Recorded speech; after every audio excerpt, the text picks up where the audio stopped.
안성환의 시사야.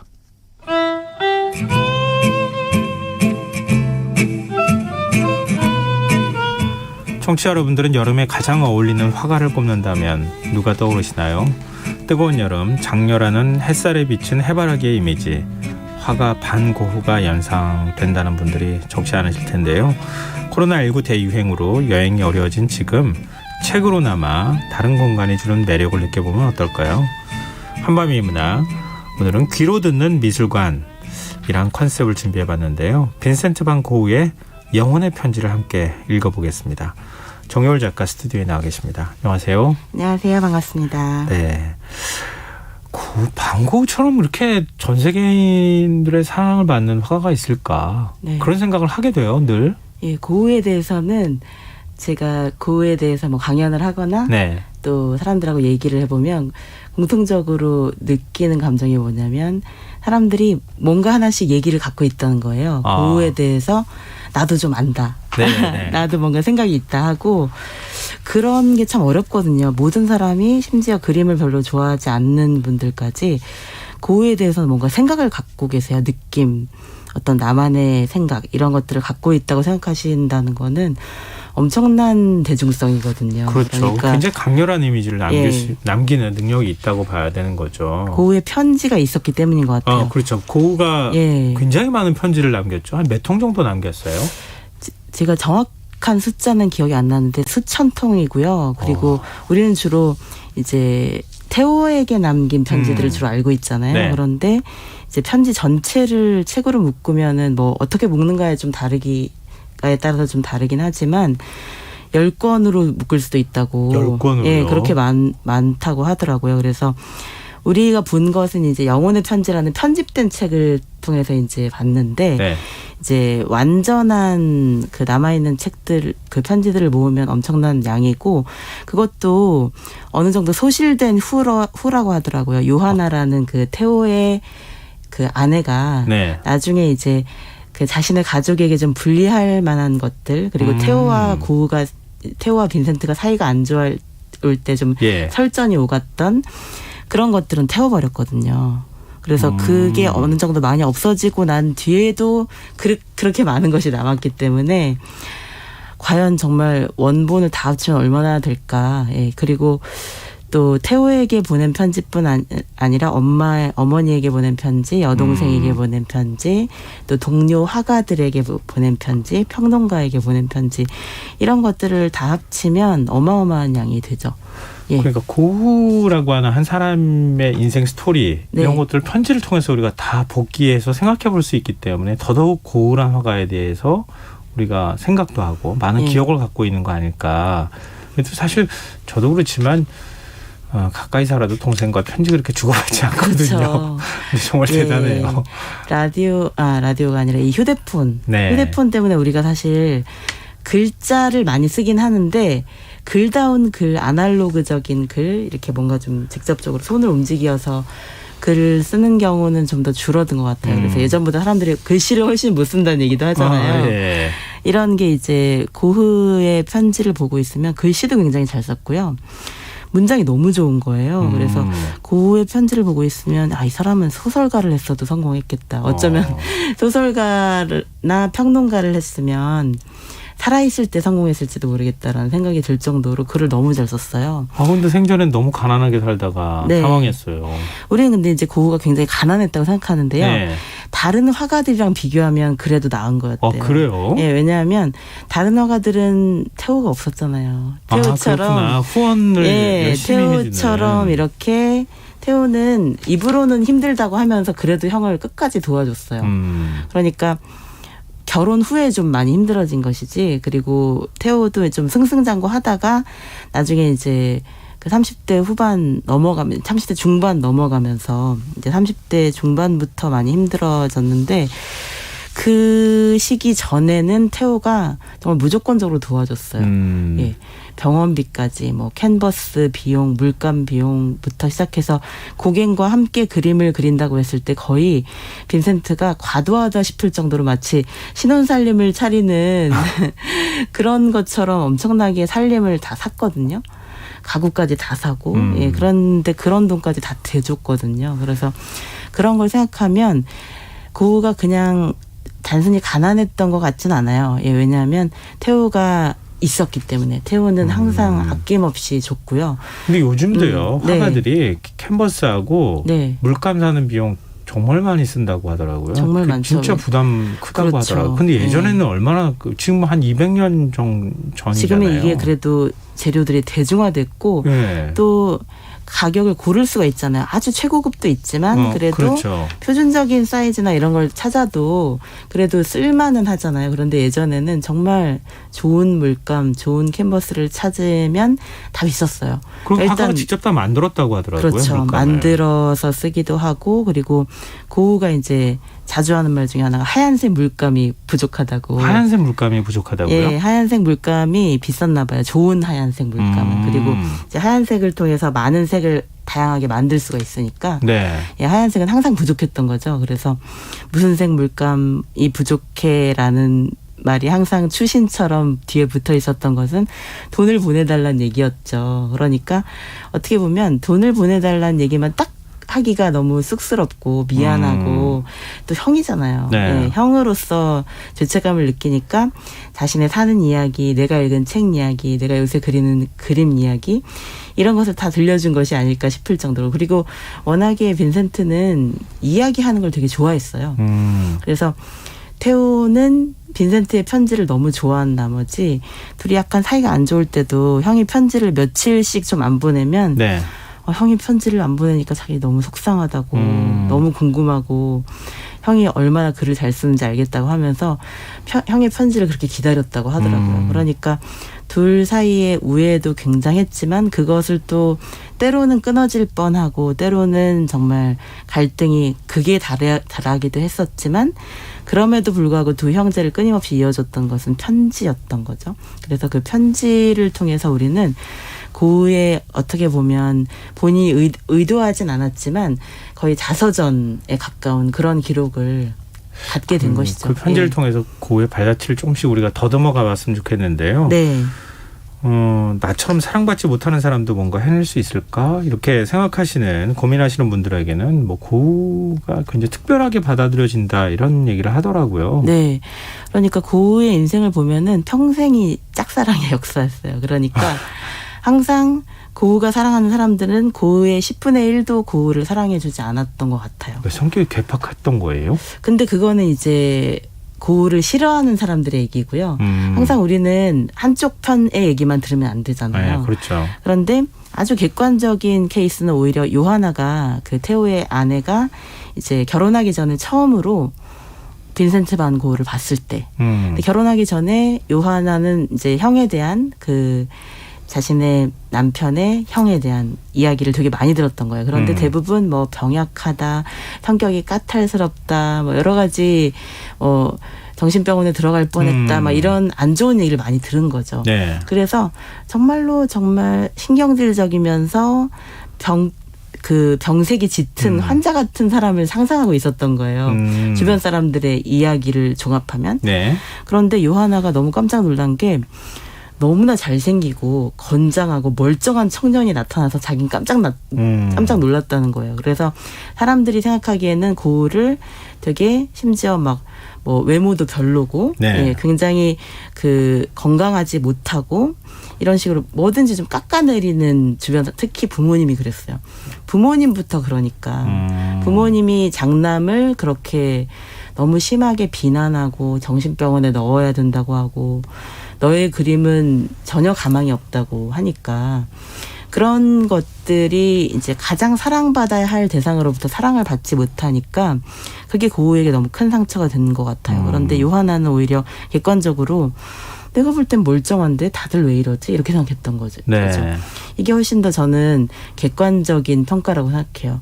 그러니까 요하나도 때로는 이제 태호가 형 때문에 힘들어하는 것을 보면서 자신도 힘들어하지만 나중에 빈센트 반 고우의 그림이 세상에 이렇게 널리 알려지게 될 결정적인 역할을 한 것도 요하나였어요. 왜냐하면 그래요? 요하나가 굉장히 머리가 좋은 사람이었어요. 그래서 이 편지를 세상에 알려야겠다는 생각을 한 것도 테오가 금방 그 형을 따라가잖아요. 네네. 빈센트가 죽고 나서 몇 개월 안 돼서 테오도 아파서 이제 세상을 떠나게 됐는데 둘이 나란히 묻혀 있잖아요. 네. 그런데 요하나가 이 편지들이 너무나 글이 좋고 그래서 이 편지를 대중에게 알리면 분명히 이 그림이 그냥 정말 창고에서 썩어나진 않겠다. 내가 뭔가 이 그림을 팔 수 있겠다는 생각을 한 거예요. 그래서 자기가 보기에도 그림이 훌륭하거든요. 네. 그리고 글도 너무 훌륭하거든요. 그래서 정말 운이 나빴구나. 이걸 깨닫고 이제 자신이 남편이 다 하지 못한 일을 하겠다고 마음을 먹여서 편지를 알리는 작업을 한 거죠. 편지를 그림보다 먼저 편지를 알리는 작업을 하는 거예요? 그림은 물론 알려져 있었어요. 그림은 알려져 그림은 있었고요? 어느 정도 알려져 있었고 그리고 그림을 알리면서 글도 알려야겠다고 생각을 했던 거죠. 예, 그 전략이 굉장히 맞아 떨어진 거예요. 그래서 그런 편지들을 보면 이 고갱과 주고받았던 편지들도 보면은 우리는 이제 고갱과의 사이가 안 좋아서 고우가 귀를 자르고 예. 우울증이 심해지고 네. 그러면서 이제 고갱과 다시 안 만났을 것 같잖아요. 네. 저도 그렇게 생각을 했었어요. 그런데 만나지는 못했는데 그 상황에서 제가 너무 놀랐던 게 빈센트가 고갱이 자기를 그렇게 버리고 떠났는데 거의 피 흘리고 쓰러져 있는 사람을 버리고 떠나버린 건데 네. 그런 사람에게 자기를 완전히 버린 사람에게 또 편지를 썼더라고요. 그것도 여러 번. 근데 뭐라고 편지를 쓰냐면 막 원망하고 이런 거 하나도 없어요. 원망과 증오 이런 거 전혀 없고 당신과 그림을 그리는 게 너무 행복했다고. 그래서 다시 같이 그림을 그리고 싶다고. 그러니까 저는 너무 놀란 거예요. 어떻게 이럴 수가 있지? 그러니까 빈센트는 자기가 그렇게 사랑을 받지 못한다는 것을 알면서도 끊임없이 인생 자체가 짝사랑의 역사였는데 그럼에도 불구하고 계속 구애를 했던 거예요. 물론 이제 고갱은 그 애정의 관계가 아니라 우정의 관계였고 네네. 동경의 관계였지만 이 고갱에 대한 열정은 어떤 파트너에 대한 열망이었던 것 같아요. 그림을 함께 그릴 사람이 있으면 나는 더 좋은 그림을 그릴 수 있다는 어떤 믿음이 있었고 실제로 보면 고갱과 고흐가 함께 있을 때 고흐의 그림이 확 좋아져요. 서로 자극제가 되는 관계였군요. 몇 달밖에 안 되는데도 고흐의 그림이 확 좋아지는 이유 중에 하나가 고갱이 모델을 구하는 능력이 있었거든요. 그래서 모델을 섭외하는 게 사실 어려운 일이었잖아요. 그렇죠. 요즘은 전문 모델이 많은데 당시에는 전문 모델도 매우 적었을 뿐 아니라 전문 모델을 고용을 해도 고흐의 성격이 매우 특이하다 보니 사람들이 이제 돈을 받고도 약속 자리에 약속 장소에 안 나타난다던가 그리고 이제 고흐를 굉장히 우습게 보는 모델들이 많았던 거죠. 그래서 이게 예전 그림 보면 연인들을 많이 그린 것도 그 모델 구하기 어려워가지고 그랬다고 하는 얘기도 있더라고요. 그러니까요. 그 고갱은 사실 남성적인 매력으로 어필했던 거죠. 고갱은 굉장히 헌칠하고 잘생기고 그리고 또 그 친화력이 좋았대요. 화술이 뛰어나고. 네. 고흐에게 없던 거죠. 고흐는 사교성이 없잖아요. 고흐는 사교성이 부족하고 사회성이 떨어지니까 고갱처럼 그렇게 모델을 쉽게 설득하지 못했던 거예요. 그래서 그 진우 부인의 초상이라는 게 있는데 그 진우 부인의 초상은 같은 인물을 고갱과 고흐가 같이 그린 거예요. 그런데 고갱의 모델을 고흐가 훔쳐서 보면서 그린 거예요. 그래서 고흐의 영원의 문 앞에서라는 영화에 보면 그 장면이 나오는데 굉장히 가슴 아파요. 그러니까 고흐는 그 진우 부인을 아르에 정착했을 때부터 처음부터 그리고 싶어 했어요. 너무나 반했던 거예요. 너무나 아름다운 여인이라고 생각했고 저 사람이 아르의 미를 대표하는 전형적인 미인이라고 생각했었는데 말을 못 걸겠는 거예요.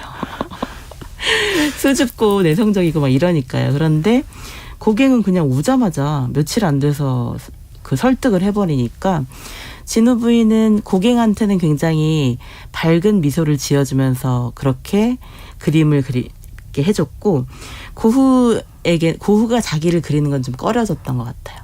그래서 고흐가 그린 각도에서는 진우 부인이 굉장히 좀 이렇게 우울하고 시니컬한 표정을 하고 있고 고갱의 각도에서 본 진우 부인은 굉장히 밝은 표정으로 나와 있어요. 그러니까 서로가 여성을 바라보는 그 시각도 달랐고 네. 같은 사람을 전혀 다르게 그린 거예요. 그래서 이런 걸 보면 고갱과 고후가 서로 많이 싸우기도 했지만 함께 있음으로써 뭔가 의도치 않은 시너지가 생긴 거죠.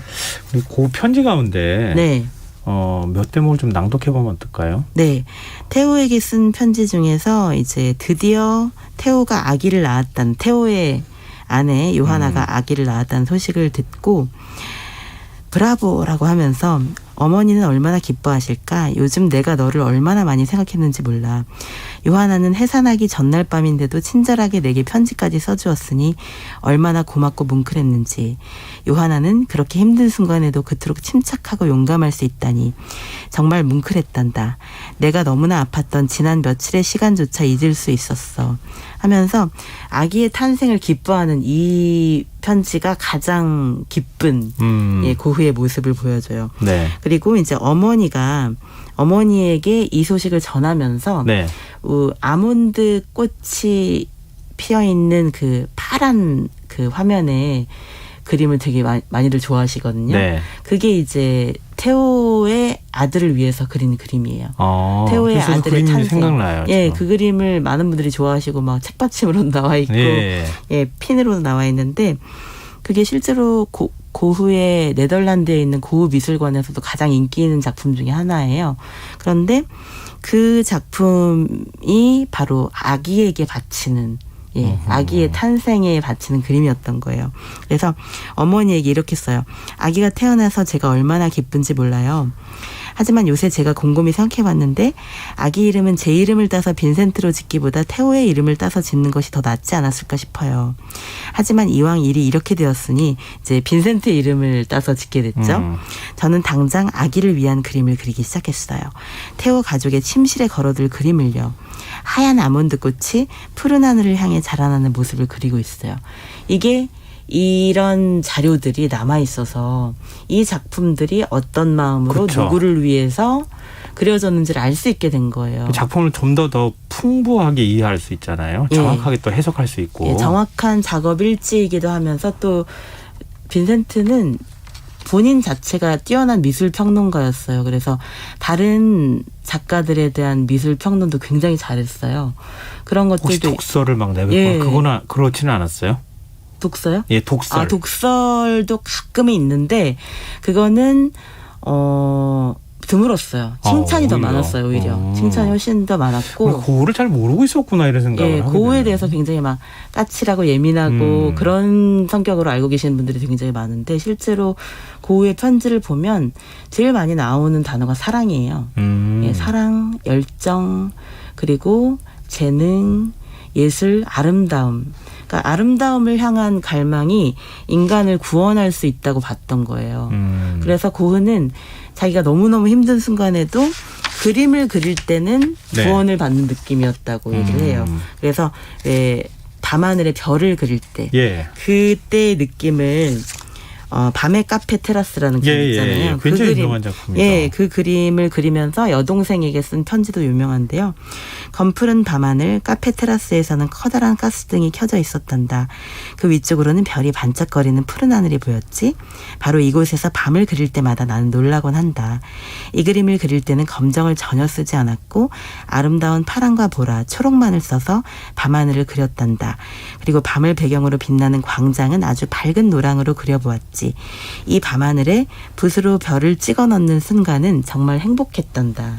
그 그림이 검은색이라고 생각하시는 분들 많은데 검은색이 아니라는 거 아니에요? 검은색을 전혀 쓰지 않는 밤을 고흐는 굉장히 중시했어요. 왜냐하면 밤하늘은 단순한 색채가 아니라 그 어둠 속에서 수많은 스펙트럼의 다양한 색깔들이 소용돌이 치고 있다는 생각을 했던 거예요. 네. 그러니까 고흐는 이 어둠 속에서도 빛을 볼 줄 아는 사람이었고, 그리고 그래서 별이 빛나는 밤에 같은 아주 정말 고흐만이 그릴 수 있는 네. 소용돌이 치는 불꽃놀이가 벌어지는 것 같은 그런 하늘을 그려낼 수 있었던 것은 어둠 속에서 소용돌이 치는 빛의 스펙트럼을 볼 수 있었기 때문이죠.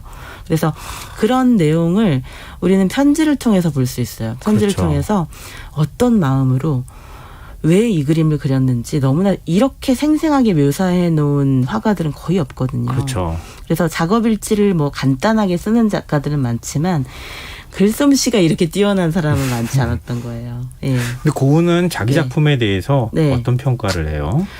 고흐는 물론 때로는 객관적으로 이 그림은 좀 잘 안 됐어라는 말할 때도 있어요. 그런데 감자 먹는 사람들에 대해서는 그 글을 보면 되게 가슴이 아파요. 왜냐하면 자기는 스스로 생각하기에 너무 잘 그렸는데 감자 먹는 사람들에 대한 평가가 너무나 가혹했던 거예요. 지금은 우리가 이해하잖아요. 감자 먹는 사람들을 보고 있으면 노동의 성스러움을 표현한 정말 걸작이라고 많이들 표현을 하는데 평가를 하는데 당시 사람들은 왜 이래? 인물들이 원근법에 하나도 안 맞잖아. 팔이 비틀어졌어. 그리고 뭐 얼굴이 왜 이렇게 흉측하게 일그러졌지? 맞아요. 그러니까 일단 예쁘지가 않다는 거예요. 그래서 모델들이 놀라서 도망갔대요. 놀라서 자기 그림 다 자기 그림을 보고 도망가고 화내고 울고 그랬다는 거예요. 왜냐하면 당시에 초상화를 그려주는 사람들은 대부분 귀족들이나 돈이 좀 있거나 그렇죠. 뭔가 좀 여유가 있는 사람들이 초상화의 대상이 됐는데 이렇게 노동자나 농민들이 그림의 대상이 되는 경우가 흔치 않았기 때문에 이들은 너무나 기대를 했던 거예요. 나 예쁘게 그려주겠지? 네. 라고 생각하고 정말 예쁜 포즈를 취했다고 생각하는데 완성된 그림을 보니까 너무나 흉측하다고 이제 당신 사람들의 미의식에는 그냥 무조건 예쁘고 화사해야 된다고 생각해. 달력 그림 같은.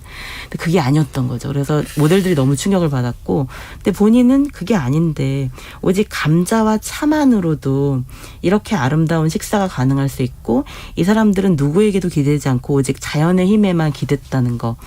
그걸 보여주고 싶었는데 아무도 이해하지 못해서 너무 안타까웠던 얘기를 하고 있어요. 이게 다 편지가 있기 때문에 가능한 얘기인 것 같은데요. 네. 저희 청취자 4222님께서 정여울 작가님 방금 미술과 편지 내용을 알기 쉽게 설명해 주셔서 감사합니다. 이렇게 얘기해 주셨고요. 0012님 고갱과 고흐 너무나 잘 아는데 이 시간 잘 알지 못했던 사연들을 함께 말씀해 주셔서 당대에 살고 있는 우리 이웃처럼 느껴져요. 너무 멋있는 언어로 귀에 쏙쏙 들어오면서 이 시간이 너무 짧습니다. 이런 얘기 해주셨는데 항상 짧죠. 네, 그러게요. 그래서 마무리할 시간이 다 됐어요. 청취자분들이 이렇게 또 생각하시는데 한밤의 문학 정여울 작가였습니다. 오늘 여기서 마무리하겠습니다. 고맙습니다. 네, 감사합니다. 오늘 모바일 상품권 당첨자는 홈페이지 공지사항에서 확인하실 수 있습니다. 김성환의 시사야 오늘 여기서 마무리하겠습니다. 편안한 밤 되십시오.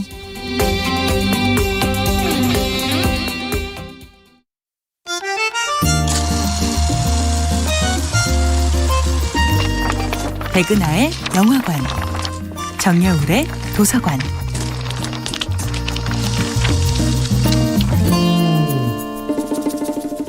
안녕하세요.